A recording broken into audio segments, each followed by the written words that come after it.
എൻ്റെ പേര് ഗ്രേസ്, മുള്ളിരിങ്ങാട് നിന്ന് വരുന്നു. ദൈവ തിരുനാമം മഹത്വപ്പെടുമാറാകട്ടെ. 2018 ഞാൻ എൻ്റെ മകൾക്ക് വേണ്ടിയാണ് ഇവിടെ ഉടമ്പടി എടുത്തത്.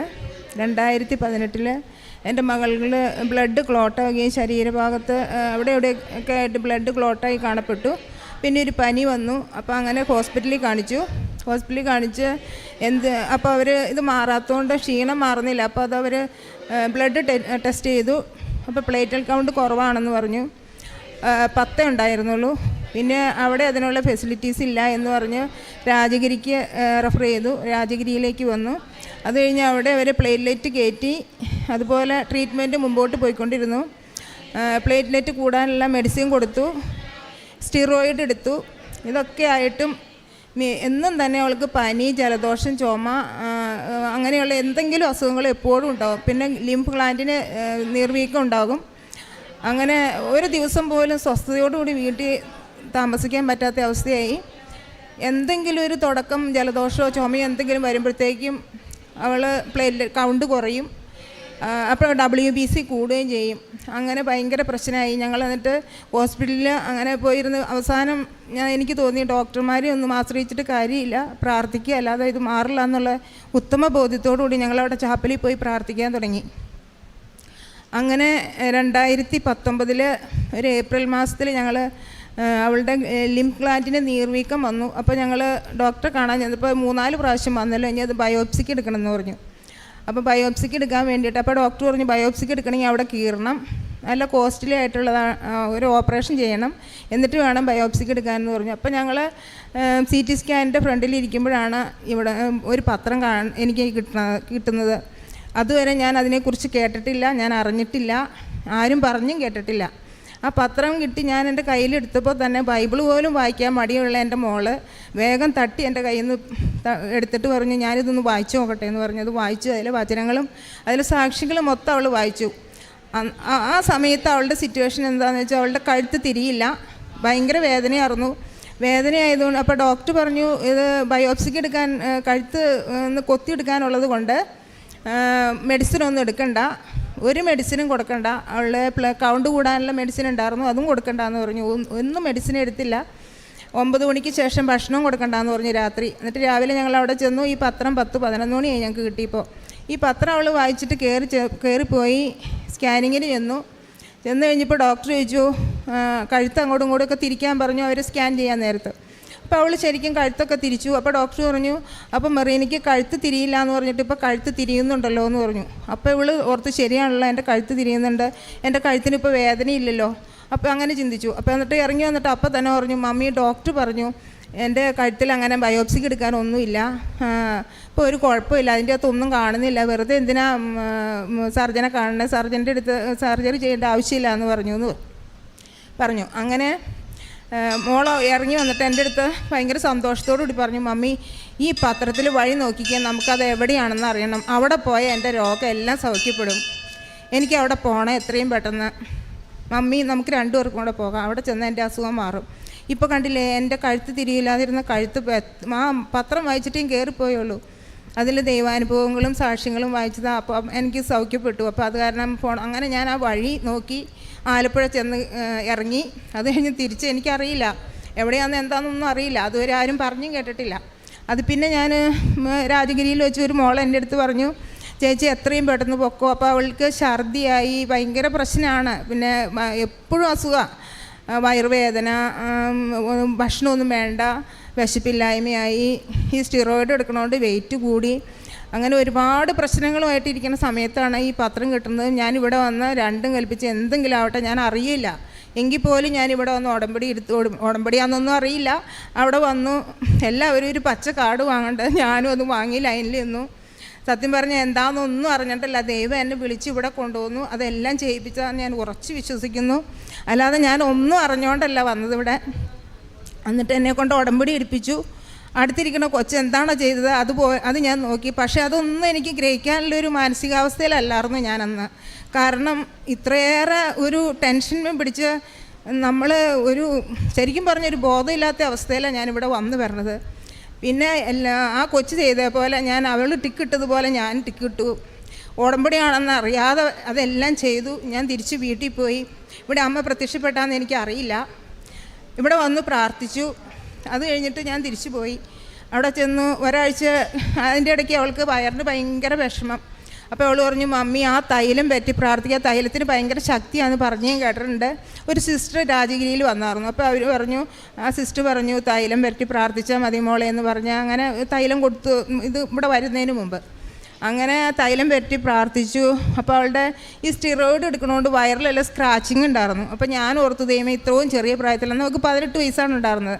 ഇത്രയും ചെറിയ പ്രായത്തിൽ ഇവളുടെ ഈ വയറ്റത്തെല്ലാം ശരിക്കും പറഞ്ഞ കുണ്ടും കുഴിയും പോലെയാണ്. ഞാൻ ആ തൈലം പറ്റി പ്രാർത്ഥിക്കുമ്പോൾ ഭയങ്കര വയറിന് പ്രശ്നമാണെന്ന് പറഞ്ഞ കാരണം ഞാൻ തൈലം പറ്റി പ്രാർത്ഥിക്കുക ചെയ്തേ, വിശ്വാസ പ്രമാണം ചെല്ലുക. അപ്പോൾ അങ്ങനെ ഞാൻ എൻ്റെ മനസ്സിലോർത്തു. ഇവള് പറഞ്ഞു, മമ്മി ഇത്രയും എൻ്റെ വയറ് കണ്ടിട്ടുണ്ടെങ്കിൽ ആൾക്കാർ തെറ്റിദ്ധരിക്കും, കാരണം അറിയാൻ പാടില്ലാത്തവർ വേറെ വല്ലതും വിചാരിക്കും എന്നൊക്കെ കൊച്ചിൻ്റെ മനസ്സിൽ അങ്ങനെ ഒരു തോന്നലുണ്ട്. പക്ഷെ ഞാൻ അതിന് വേണ്ടിയിട്ടല്ല പ്രാർത്ഥിക്കണേ. എങ്കിൽ പോലും ആ തൈലം തൊട്ട് പ്രാർത്ഥിച്ച് പിറ്റേ ദിവസം പ്രാർത്ഥിക്കാൻ നേരത്ത് ഞാൻ വയറ് തിരുവിയപ്പോൾ ഭയങ്കര സോഫ്റ്റായിട്ടിരിക്കുന്നു. ഇതെന്താണെന്ന് ഓർത്ത് ഞാൻ നോക്കി കഴിഞ്ഞപ്പോൾ ഇതെന്താ മോളെ ഇപ്പോൾ വയറ് നല്ല സോഫ്റ്റ് ആയല്ലോ എന്ന് പറഞ്ഞപ്പോൾ ആ സ്ക്രാച്ചിങ് മൊത്തം പോയി. ഞാൻ ആ തൈലം തൊട്ട് കൈ വെച്ച് എൻ്റെ കൈയുടെ ശക്തിയെല്ലാം മാതാവ് അവിടെ പ്രവർത്തിച്ചാണ്. അങ്ങനെ അത് മൊത്തം അങ്ങനെ ഞങ്ങൾ പല പ്രാവശ്യമായിട്ട് ഞങ്ങൾക്ക് ഓരോ അനുഭവങ്ങൾ ദൈവം തന്ന് വിശ്വാസത്തിൽ ഉറപ്പിച്ചുകൊണ്ടിരിക്കുമായിരുന്നു. രോഗം സൗഖ്യപ്പെട്ടില്ല അന്നേരം. അത് കഴിഞ്ഞ് ശരിക്കും പറഞ്ഞാൽ രോഗം മൂർച്ഛിക്കുക ചെയ്തത്. അത് അങ്ങനെ പോയി. അത് കഴിഞ്ഞ് പിന്നെ ഗ്ലാൻഡിൻ്റെ നീർവീക്കം അത് പിന്നെ ഒരിക്കലും ഉണ്ടായിട്ടില്ല. അത് സൗഖ്യപ്പെട്ടു. 2 രോഗം സൗഖ്യമായി. പിന്നെ ഞങ്ങൾ ലിവറിന് അവളുടെ ഓവറായിട്ട് മെഡിസിൻ കഴിച്ചുകൊണ്ടാവാം ലിവറിനൊക്കെ പ്രശ്നമായി, ബ്രെയിനിൽ ക്ലോട്ടായി. അങ്ങനെ ഞങ്ങൾ രാജഗിരിയിൽ ഡോക്ടർ പറഞ്ഞു ഇന്ന് രാത്രി എന്തും സംഭവിക്കാം, ഐ സി യുവിലാണ് ആ സമയത്ത്. എന്നെ 1/2 മണിക്കൂർ കയറ്റിവിടും കാണിക്കും. അപ്പോൾ ഡോക്ടർ പറഞ്ഞു ഇന്ന് രാത്രി എന്തും സംഭവിക്കാമെന്ന് പറഞ്ഞു. അപ്പോൾ ഹെമറ്റോളജി അധികമായിട്ട് ഡോക്ടർമാർ വളരെ കുറവാണെന്ന് പറഞ്ഞു. അപ്പോൾ ഞങ്ങൾ അന്വേഷിച്ചു. അമൃതയിൽ അവൾക്ക് പോകാൻ താല്പര്യമില്ല. പിന്നെ എവിടെ പോകണമെന്ന് ആലോചിച്ചു. അങ്ങനെ ഞങ്ങൾ സെക്കൻഡ് ഒപ്പീനിയൻ അന്വേഷിച്ചപ്പോൾ ആസ്റ്റർ മെഡിസിറ്റിയിൽ ഒരു രാമസ്വാമി എന്ന് പറഞ്ഞ ഡോക്ടറെ ദൈവം ഞങ്ങൾക്കായിട്ട് തന്നു. നല്ലൊരു ഡോക്ടറായിരുന്നു. അതിനെ പോയി കണ്ടു. ഞാൻ അതിനായി പിന്നെ പ്രാർത്ഥന, ദൈവമേ നല്ലൊരു ഡോക്ടറുടെ കയ്യിലേക്ക് ഏൽപ്പിക്കണേന്ന്. അങ്ങനെ അവിടെ ചെന്നു. ആംബുലൻസിലാണ് പോയത്. പൊട്ടാസ്യം ഇല്ല, സോഡിയം ഇല്ല, ബ്ലഡിൽ ഒന്നും നോർമലല്ല. അത്രയ്ക്കും ക്രിറ്റിക്കലായിട്ട് എഴുന്നേക്കൂല ആൾ. ഒരടി പോലും നടക്കില്ല. ഒന്ന് ചെരിഞ്ഞ് കിടക്കാൻ പോലും പറ്റണില്ല. അതിൻ്റെ ഇടയ്ക്ക് പ്ലേറ്റ്ലെറ്റ് കുറവായതുകൊണ്ട് ബ്ലീഡിങ്, പീരീഡ്സ് നിൽക്കുകയില്ല. അങ്ങനെ ഒരു പെൺകുട്ടി ആകുമ്പോൾ അതിൻ്റേതായ ബുദ്ധിമുട്ട് അറിയാവുന്നവർക്ക് അറിയാമല്ലോ. അപ്പോൾ അത് അങ്ങനെയുള്ള അവസ്ഥയിലാണ് ഈ കൊച്ചിനെ അങ്ങോട്ട് ചെരിച്ച് കിടത്തണം, ഇങ്ങോട്ട് തിരിച്ച് ഒരു കാര്യം അവൾക്ക് സ്വയം ചെയ്യാൻ പറ്റണില്ല. അങ്ങനെയുള്ള അവസ്ഥയിലാണ് ഞങ്ങൾ ആശ്രമ മെഡിസിറ്റിയിൽ കൊണ്ടുപോവുകയാണ്. അവിടെ ചെന്നു. എൻ്റെ പ്രാർത്ഥന, ഞാൻ ഉടമ്പടി പ്രാർത്ഥനയും പ്രതിഷ്ഠീകരണ പ്രാർത്ഥനയും ശരിക്കും പറഞ്ഞാൽ രാത്രി മുഴുവൻ മുട്ട നിന്ന് ICUവിൻ്റെ മുന്നിൽ നിന്ന് പ്രാർത്ഥിക്കുന്നുണ്ട്. പക്ഷേ എന്തോ ദൈവം എനിക്ക് അതിനുള്ള ശക്തി ദൈവം തന്നു. എല്ലാം തരണം ചെയ്തു പോകാനുള്ള. അവളുടെ പപ്പയ്ക്ക് അവിടെ വന്ന് നിൽക്കാനോ അവളെ കാണാനോ ഉള്ള ഒരു അവസ്ഥയില്ല. കരഞ്ഞു പോകുമായിരുന്നു. അത്രയ്ക്കും ബുദ്ധിമുട്ടായിരുന്നു. കണ്ടു നിൽക്കാൻ സാധിക്കില്ലായിരുന്നു. പക്ഷെ ദൈവം എനിക്കതിനുള്ള ശക്തി അന്നേരം തന്നു. അതാണ് എൻ്റെ ഉടമ്പടി ജീവിതത്തിൽ ഏറ്റവും പിടിച്ചിരിക്കാനുള്ള കഴിവായിരിക്കുന്നത് തന്നത്. അങ്ങനെ ഒരു 3-4 ദിവസം കഴിഞ്ഞപ്പോൾ ഡോക്ടർ പറഞ്ഞു ഇത് ലിവർ മാറ്റി വയ്ക്കേണ്ട ഒരു സിറ്റുവേഷനാണ് ഇപ്പോൾ. ഇനിയിപ്പോൾ നോക്കാം, കൊച്ചല്ലേ, 19 വയസ്സുണ്ട് അന്ന്, 1 വർഷം കഴിഞ്ഞിരുന്നു. അപ്പോൾ അങ്ങനെ നോക്കട്ടെ എന്ന് പറഞ്ഞു. അങ്ങനെ 2-3 ദിവസമായപ്പോഴത്തേക്കും അവർ ലിവർ പ്രോഗ്രസ്സായി വന്നു, കുഴപ്പമില്ല എന്ന് ഡോക്ടർ പറഞ്ഞു. പിന്നെ മെഡിസിൻ എടുത്തു. പിന്നെ കണ്ടത് ബോബി വർക്കി എന്ന് പറഞ്ഞ ന്യൂറോയിനെയാണ്. ന്യൂറോ മെഡിസിൻ സ്റ്റാർട്ട് ചെയ്തു. അപ്പോൾ ഡോക്ടർ പറഞ്ഞു മെഡിസിൻ സ്റ്റാർട്ട് ചെയ്യുമ്പോൾ ഒരു പ്രശ്നം എന്നാന്ന് വെച്ചാൽ ഒന്ന് ക്ലോട്ട് അലിയാനും ഒന്ന് ക്ലോട്ട് ആവാനാണ് മരുന്ന് കഴിക്കണം. അപ്പോൾ ശരീരം അത് ബാലൻസ് ചെയ്യണം. അപ്പോൾ അതില്ലെങ്കിൽ പിന്നെയും പ്രശ്നമാകുമെന്ന് പറഞ്ഞു. 1 മാസം ഇഞ്ചക്ഷൻ എടുത്തു. പിന്നെ മെഡിസിൻ ഒരു ടാബ്ലറ്റാണ് പിന്നെ കൊടുത്തത്. ആ ടാബ്ലറ്റ് കടിച്ചു. സ്റ്റിറോയിഡ് അന്നേരം കുറയ്ക്കാൻ നോക്കി. കുറച്ച് തീരെ നിർത്താമെന്നും പറഞ്ഞുകൊണ്ട്, കാരണം വെയിറ്റ് 45 കിലോയിൽ നിന്ന് 55 കിലോയിലേക്ക് വെയിറ്റ് കൂടിയായിരുന്നു, ഹൈറ്റും കുറവാണ്. അപ്പോൾ ഡോക്ടർ പറഞ്ഞു അങ്ങനെ ഇനി നമുക്കത് സ്റ്റിറോയിഡ് പതുക്കെ നിർത്താമെന്ന് പറഞ്ഞ് നിർത്താൻ തുടങ്ങിയപ്പോഴത്തേക്കും ഭയങ്കര ബ്ലീഡിങ്ങായി. ബ്ലീഡിങ് എന്ന് പറഞ്ഞാൽ ഇട്ടുകൊണ്ട് പോയ പാൻറ്റ് മുഴുവൻ നനഞ്ഞു. ഡോക്ടറുടെ മുമ്പിൽ ഇരിക്കാൻ പോലും പറ്റാത്ത അവസ്ഥ. എന്നിട്ട് ആശ്രയിൽ നിന്ന് വേറൊരു പാൻറ്റ് മേടിച്ചാണ് പിന്നെ ഡോക്ടറെ കാണാനിരിക്കണം. അതുപോലെ നനഞ്ഞു. ഇരുന്ന സ്ഥലം മൊത്തം നനഞ്ഞായിരുന്നു. അതുപോലെ ബ്ലീഡിങ് ആയിരുന്നു. എന്നിട്ട് ഡോക്ടർ അവിടെ നിന്ന് ബ്ലീഡിങ്ങിനുള്ള മരുന്ന് കൊടുത്തു. ഞങ്ങളുടെ സഹോദരൻ്റെ വീട്ടിലേക്ക് എന്നെ പറഞ്ഞു വിട്ടു. അവിടെ കിടത്തിയില്ല. ഒത്തിരി നാളായില്ല ഹോസ്പിറ്റലിൽ വാസം തുടങ്ങിയിട്ട്. അപ്പോൾ ഇനി ഇവിടെ കിടക്കണ്ട, അടുത്തുള്ള വീട്ടിൽ പോയി കിടന്നിട്ട് രാവിലെ വന്ന് ബ്ലഡ് ടെസ്റ്റ് ചെയ്യാൻ പറഞ്ഞു. അപ്പോൾ അന്ന് 10 പ്ലേറ്റ്ലെറ്റ് കണ്ട് 10,000. അപ്പോൾ അതിൽ നിന്ന് കുറയുവാണെങ്കിൽ നമുക്ക് അഡ്മിറ്റ് ആക്കാമെന്ന് പറഞ്ഞു. പക്ഷെ കുറഞ്ഞില്ല. എൻ്റെ പ്രാർത്ഥന ഞാൻ കുറച്ചില്ല കേട്ടോ. പ്രാർത്ഥന എന്ന് പറഞ്ഞാൽ ഉടമ്പടി പ്രാർത്ഥനയും പ്രതീക്ഷിക്കുന്ന പ്രാർത്ഥന ഏത് വണ്ടിയിലാണെങ്കിലും ഞാൻ ഇന്ന് ചെല്ലാറുണ്ട്. മറ്റുള്ള കാര്യങ്ങൾ പത്രം കൊടുക്കൽ അന്നൊക്കെ എനിക്ക് മടിയുണ്ടായിരുന്നു ആദ്യത്തെ പ്രാവശ്യം. അത് കൊണ്ടുവച്ചു. അത് കൊടുക്കാൻ പോലും പറ്റാതെ അന്ന് തന്നെ പിറ്റേ ആഴ്ച തന്നെ ഹോസ്പിറ്റലിലേക്ക് പോരേണ്ടി വന്നു. പിന്നെ ഞാൻ പറഞ്ഞല്ലോ ഐ സി യുയിൽ നിന്നാണ് അങ്ങോട്ട് ഷിഫ്റ്റ് ചെയ്യണത്. ആംബുലൻസിൽ പൊട്ടാസ്യം സോഡിയം ഒക്കെ കയറ്റി മാസ്റ്ററിലേക്ക് കൊണ്ടുപോവുകയാണ്. പിന്നെ അവിടെ 2-3 ദിവസം കഴിഞ്ഞപ്പോഴത്തേക്കും അതങ്ങനെ കുറഞ്ഞു. പിന്നെ ഇങ്ങ് വീട്ടിലേക്ക് പോന്നു. പോന്നതിന് ശേഷം പിന്നത്തെ ഒരു 1 മാസം കഴിഞ്ഞപ്പോഴത്തേക്ക് അവർക്ക് ബ്ലീഡിങ് ആയെന്ന് ഞാൻ പറഞ്ഞില്ലേ. അപ്പോൾ ബ്ലീഡിങ് ആയിപ്പോൾ ഞാനിവിടെ ഉടമ്പടി പുതുക്കാനായിട്ട് വന്നു. ബ്ലീഡിങ്ങിൻ്റെ ആ പ്രശ്നമൊക്കെ അങ്ങോട്ട് കഴിഞ്ഞപ്പോൾ ഉടമ്പടി പുതുക്കി. ഞാൻ കൗൺസിലറോട് പറഞ്ഞു എനിക്ക് വേണ്ടി പ്രാർത്ഥിക്കണേ, മോൾക്ക് വേണ്ടി പ്രാർത്ഥിക്കണം. ഇങ്ങനെ ഭയങ്കരമായിട്ട് ബ്ലീഡിങ് ആയിരുന്നു. പ്ലേറ്റ്ലെറ്റ് കുറഞ്ഞ അപ്പോൾ ബ്ലീഡിങ് വരും. കറക്റ്റ് പീരീഡിൻ്റെ സമയമാണെങ്കിൽ പിന്നെ പ്രശ്നമാണ്. അപ്പോൾ അങ്ങനെ പറഞ്ഞു. അപ്പോൾ പ്രാർത്ഥിക്കാമെന്ന് പറഞ്ഞു. അങ്ങനെ ഞാൻ ഇവിടെ വന്ന് എനിക്ക് സമാധാനമില്ല. പിന്നെയും സമാധാനക്കേടാണ്. പിന്നെ ഞാൻ എന്നിട്ട് ഇവിടെ വന്ന് അമ്മയുടെ അടുത്ത് അവിടെ ക്യൂ നിന്ന അന്ന് ഈ ഉടമ്പടി വിളക്ക് അവിടെയാണ് ഇരിക്കണേ. എന്നിട്ട് ഞാൻ അവിടെ വന്ന് ക്യൂവിൽ നിന്നു. ഒരു പ്രാവശ്യം അമ്മയുടെ അടുത്ത് കരഞ്ഞ് പ്രാർത്ഥിച്ചു. അതിനുശേഷം രണ്ടാമത് എനിക്ക് സമാധാനമില്ലാത്ത തന്നെ രണ്ടാമത് ഞാൻ പോയി ക്യൂവിൽ നിന്നു. വീണ്ടും വന്ന് പ്രാർത്ഥിച്ചു. മൂന്നാമത് ക്യൂവിൽ നിൽക്കാൻ വേണ്ടി ഞാൻ ഇവിടെ ഈ വിളക്ക് അന്ന് നമ്മുടെ ഉടമ്പടി വിളക്ക് ഇവിടെ ഇരിക്കണേ അവിടെ പോയി ഞാൻ അവിടെ ക്യൂവിൽ നിൽക്കാനായിട്ട് നിന്നപ്പോൾ എനിക്ക് പണ്ട് കട്ടച്ചിറപ്പള്ളിയിൽ അമ്മയുടെ കണ്ണിൽ നിന്ന് വരുന്ന ഒരു ഇത് കൊന്തയിൽ മുക്കി അച്ഛൻ തരുമായിരുന്നു പരീക്ഷയ്ക്ക് പിള്ളേർക്കൊക്കെ. അതേ സ്മെല്ല് ഇവിടെ എനിക്ക് വന്നു. അപ്പം ഞാനത് ഓർത്തു, ദൈവമേ ഇത് നല്ല പരിചയമുള്ള സ്മെല്ലാണല്ലോ, ഇത് ഭയങ്കര പരിമളം, എന്താണെന്ന് പറഞ്ഞറിയിക്കും. ഈ ലോകത്തിലില്ലാത്തൊരു മണം, അത്രയ്ക്കൊരു ഇതായിരുന്നു. അപ്പോൾ എനിക്ക് മനസ്സിലായി അമ്മ എൻ്റെ പ്രാർത്ഥന കേട്ടു. ഇനി നീ വീട്ടിൽ പോക്കോ, ഇനി നീ ക്യൂവിൽ നിൽക്കണ്ട, എന്നെ കാണണ്ട, അതായിരിക്കും അമ്മ പറഞ്ഞത് ആ സൂന്താഭിഷേകം കണ്ട് എന്ന് ഞാൻ മനസ്സിലാക്കി. ഞാൻ നേരെ റോട്ടിലേക്ക് കയറി ഞാൻ വീട്ടിൽ പോയി. അതിനുശേഷം പിന്നെ അങ്ങനെ ബ്ലീഡിങ് ഉണ്ടായിട്ടില്ല. പിന്നെ ഞാൻ പ്രാർത്ഥിച്ചുകൊണ്ടിരുന്നു. പിന്നെ അവൾക്ക് ഡോക്ടർ പറഞ്ഞു ഇനിയിപ്പം അതിൻ്റെ ഇടയ്ക്ക് അച്ഛനെ കാണാൻ എനിക്ക് സാധിച്ചു. ഇവളുടെ ഈ ബ്രെയിൻ ക്ലോട്ടായിട്ട് കിടക്കണയാണല്ലോ. അപ്പോൾ അത് കാരണം ഗുളിക കഴിക്കാൻ പറ്റണില്ല, ബ്ലീഡിങ് ആയതുകൊണ്ട്. ഇങ്ങനെ പീരീഡ്സ് വരുമ്പോൾ ബ്ലീഡിങ് ആവും. അപ്പോൾ അത് കാരണം മെഡിസിൻ നിർത്തിയാക്കാൻ ഡോക്ടർ പറഞ്ഞു. അപ്പോൾ അങ്ങനെ ഞാൻ അച്ഛനെ വന്ന് കണ്ടു. അച്ഛൻ്റെ കയ്യൊപ്പ് ശുശ്രൂഷയിലൂടെ ആ രോഗം പൂർണ്ണമായിട്ട് സുഖപ്പെട്ടു. നടക്കില്ലായിരുന്നു, പിടിച്ച് ഞാനിവിടെ കൊണ്ടുവന്നത്. അത് കഴിഞ്ഞപ്പോൾ പിന്നെ അവൾ സ്റ്റെപ്പ് കയറും ഒന്നും ചെയ്യില്ലായിരുന്നു. പിന്നെ സ്റ്റെപ്പ് കയറാനും ഇറങ്ങാനും ഒക്കെ സാധിച്ചു. കൈ പിടിക്കാതെ നടക്കാൻ പറ്റി. അത് അങ്ങനെ അവൾക്ക് സൗഖ്യപ്പെട്ടു അച്ഛൻ്റെ കയ്യൊപ്പ് ശുശ്രൂഷയിലൂടെ. പിന്നെ ആ മെഡിസിൻ എടുത്ത് ഞാൻ കളയത് ഉപയോഗിക്കേണ്ട വന്നില്ല. ഡോക്ടർ പിന്നെ അത് കഴിക്കണ കാര്യമൊന്നും പറഞ്ഞുമില്ല. പിന്നെ ഡോക്ടർ പറഞ്ഞു നിങ്ങൾക്ക് ഒന്നും ഇല്ലെങ്കിൽ സ്റ്റിറോയിഡ് എടുക്കാം. അപ്പോഴത്തേക്കും കൊറോണ കാലമായി. ഇത് റോമി 250 എന്ന് പറഞ്ഞിട്ടുള്ളൊരു മെഡിസിനാണ്, ഇഞ്ചക്ഷനാണ് കൊടുക്കേണ്ടിയിരുന്നത്. അത് ഈ കൊറോണ ആയതുകൊണ്ട് ഹോസ്പിറ്റലിലേക്ക് നേഴ്സുമാരും പറയും അങ്ങോട്ട് വരണ്ട, ഇവളെ കൊണ്ട് വരണ്ട, ഒന്നാമത് ഇമ്മ്യൂണിറ്റി കുറവാണ്, എന്തെങ്കിലും അസുഖം വരും, പ്രത്യേകിച്ച് കൊറോണയൊക്കെ ഉണ്ടായി പിന്നെ തീർന്നു പോവുള്ളൂ എന്ന് പറഞ്ഞുകൊണ്ട് അവരങ്ങോട്ട് വരണ്ടെന്ന് പറയും. പക്ഷേ എനിക്ക് ആ ഫീൽഡ് അല്ലാത്തതുകൊണ്ട് എനിക്കിട്ട് അറിയാനും പറയില്ല ഇഞ്ചക്ഷൻ എടുക്കാൻ. എൻ്റെ മൂത്ത മോള് കാര്യം ഇതാണ്, അവളെ വിവാഹം കഴിച്ചയച്ചു. അവൾക്കും പേടിയാണ് ഇവക്ക് എടുക്കാനായിട്ട്. അങ്ങനെ ഇരിക്കുമ്പോൾ ഒരു ദിവസം ഞാനിങ്ങനെ ഓർത്ത് ഇത്രയും മെഡിസിൻ, അപ്പോൾ അങ്ങനെ ഇഞ്ചക്ഷൻ കൊടുത്തുകൊണ്ടിരുന്നു. ആ ഇഞ്ചക്ഷൻ കൊടുത്ത് കുറച്ച് നാൾ കൊടുത്തു കഴിഞ്ഞിട്ട് ഇത് മാറാത്തതുകൊണ്ട് ഇത് ജീവിതകാലം മൊത്തം കൊടുക്കാൻ നമ്മളെക്കൊണ്ട് സാധിക്കില്ല. 3200 രൂപയാവും ഇഞ്ചക്ഷന്. അപ്പോൾ അങ്ങനെ ഇരിക്കുമ്പോൾ ഞാൻ ഓർത്തു എൻ്റെ കയ്യിലുള്ള കുഴപ്പമായിരിക്കും, അല്ലാതെ ദൈവം എപ്പോഴും വിശ്വസ്തനായിരിക്കും. നമ്മളാണ് ആ വിശ്വസ്തത കാണിക്കുന്നത്. എൻ്റെ കയ്യിൽ എന്താണ് കുഴപ്പം, ഞാൻ എവിടെയാണ് പാപം ചെയ്തിരിക്കുന്നത്, ഞാൻ എൻ്റെ എന്തോ പാപം ഞാൻ ഉപേക്ഷിക്കാത്തുണ്ടല്ലോ എന്ന് ഞാനിങ്ങനെ ആലോചിച്ചു. പക്ഷേ ഇവിടെ എല്ലാ ശുശ്രൂഷകളും ഞാൻ കേൾക്കും, അതിൽ പങ്കുചേരും, സെൻഡ് ചെയ്യും, ഇതെല്ലാം ചെയ്യാറുണ്ട്. പക്ഷേ ഞാൻ ഡേറ്റ് ഇട്ട് പ്രാർത്ഥിച്ചു, ഇതൊന്നും എനിക്ക് നടക്കണില്ല. പക്ഷേ ഇതെന്താണെന്ന് ഞാൻ ആലോചിച്ചപ്പോൾ ഒരു കൊച്ചിൻ്റെ സാക്ഷ്യം ഞാൻ കേട്ടു. ഒരു മോള് സാക്ഷ്യം പറയണം, അവൾക്ക് ഒരു മോളോട് വിരോധം ഉണ്ടായിരുന്നു, അവൾക്ക് ക്ഷമിക്കാൻ പറ്റിയിരുന്നില്ല, എന്തോ അസൈൻമെൻറ്റ് ചെയ്ത കാര്യമാണെന്നാണ് ആ കൊച്ച് പറഞ്ഞത് അന്ന്. അത് A+ കിട്ടിയില്ല ആ മോള് കാരണം. അപ്പോൾ അങ്ങനെ പറഞ്ഞപ്പോൾ എനിക്ക് മനസ്സിലായി ഞാനും അതാണ് എൻ്റെ ഏറ്റവും വലിയ പാപമാണ് ഞാൻ ചെയ്തുകൊണ്ടിരിക്കുന്നത്. എനിക്ക് ക്ഷമിക്കാനുള്ള കഴിവില്ല. 2 വർഷം വരെ ഞാൻ ആ ക്ഷമിക്കാതെ നടന്നു. ഉടമ്പടി എടുത്തിട്ടും അതെനിക്ക് പാപമെന്ന് മനസ്സിലായില്ല. പിന്നെ ഞാനിങ്ങനെ ആ എല്ലാ സാക്ഷ്യങ്ങളും ഒന്നും തന്നെ വിട്ടുകളയാതെ ഞാൻ കേൾക്കുമായിരുന്നു. അങ്ങനെ കേട്ടപ്പോഴാണ് എനിക്ക് മനസ്സിലായത് എൻ്റെ പാപം ഏതാണെന്ന്. അത് ഞാൻ തിരുത്തി ആ മാസം ലാസ്റ്റായിട്ട് എൻ്റെ മോൾക്ക് ഞാനൊരു ഇഞ്ചക്ഷൻ കൊടുത്തതാണ്. അത് പിന്നെ ഇന്ന് വരെ അവൾക്ക് ആ രോഗം വന്നിട്ടില്ല. അപ്പോൾ എൻ്റെ പാപമാണ് എൻ്റെ മോളെ ആ രോഗത്തിന് അടിമയാക്കിയിരുന്നതെന്ന് എനിക്ക് മനസ്സിലായി. ഞാൻ എൻ്റെ പാപം ഉപേക്ഷിച്ചു. അന്ന് ആ മാസം ഞാനൊരു ഇഞ്ചക്ഷൻ കൊടുത്തു. അത് പിന്നെ ഒരിക്കലും ഇഞ്ചക്ഷൻ കൊടുക്കേണ്ട വന്നിട്ടില്ല അവൾക്ക്.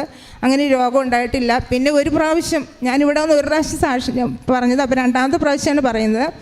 അപ്പോൾ അങ്ങനെ പറഞ്ഞപ്പോൾ അത് വ്യക്തമായിട്ട് പറഞ്ഞില്ല. അതിൻ്റെ ഇടയ്ക്ക് അമ്മേനെ ഞാൻ 2-3 പ്രാവശ്യം സ്വപ്നത്തിൽ എനിക്ക് ദർശനം തന്നു. അമ്മ എന്നെ പ്രൊട്ടക്റ്റ് ചെയ്യുന്നതായിട്ടാണ് ഞാൻ സ്വപ്നത്തിൽ കണ്ടത്.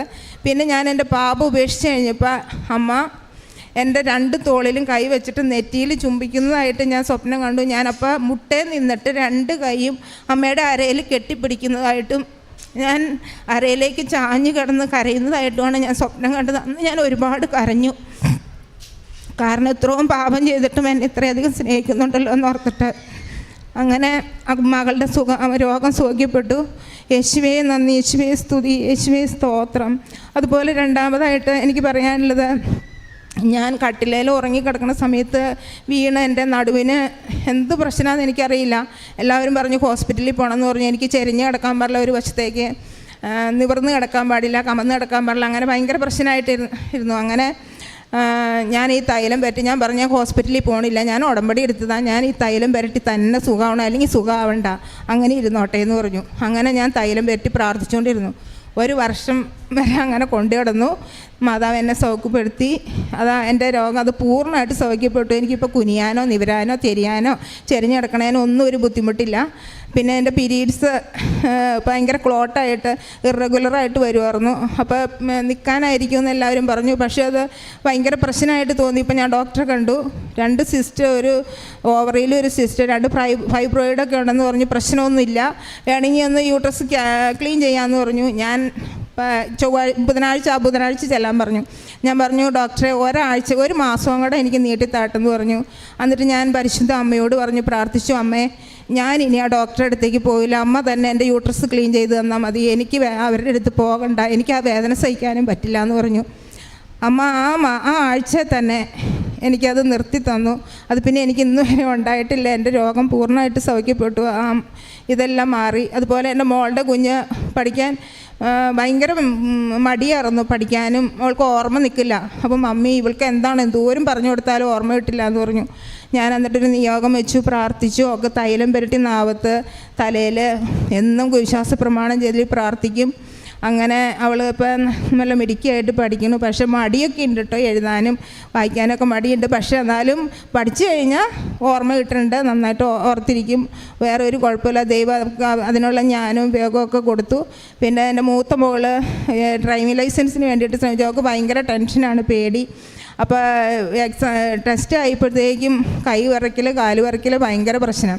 അവിടെ കുറേ പേര് തോൽക്കണ്ടെന്നും പറഞ്ഞുകൊണ്ട് അങ്ങനെ മമ്മി എനിക്ക് ആ തൈലം പുരട്ടി തന്നു വിടണം, എൻ്റെ തലയിൽ പറ്റണം, കണ്ണി പറ്റണം, കാലേ പറ്റണം, കയ്യെ പറ്റണം, ഞാൻ ഡ്രൈവിങ്ങിന് എന്തെല്ലാം അഭയങ്ങൾ ഉപയോഗിക്കണം അതെല്ലാം പുരട്ടി തന്നെ.